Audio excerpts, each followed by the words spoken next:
Coming into the east coast of Supercross, we have the news from Phoenix Honda Racing that they have re-signed Cullin Park from his, well, I guess technically from there and his Instagram saying, quote, "It's year 4 in Supercross with my Phoenix Racing Honda team, and I'm confident this is the year to lock myself in everyone's mind as a real threat to the top end of the class.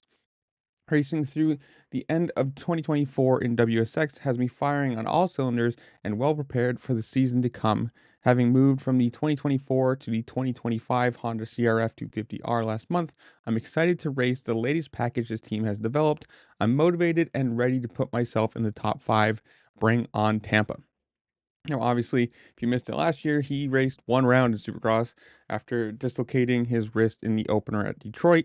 So let's just knock on some wood here that he can make it through the year.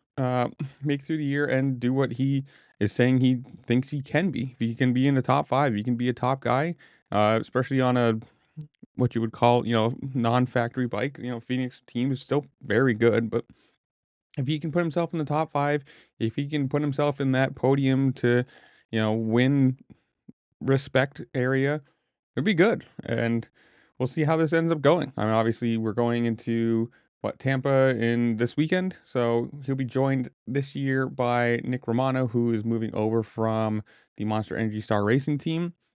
So pretty solid team. See how it runs out. I'm excited. Obviously, Supercross is always great.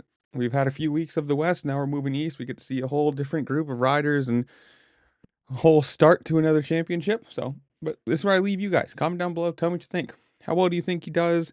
Do you think he'll make it through the year? What do you think about Nick Romano moving over? Whatever it is, comment down below. Tell me what you think. While you're down there, make sure to like, share, subscribe, do all the fun things this platform allows you to do because it really just helped me out and I appreciate it. And with that, I'll see you later. Peace.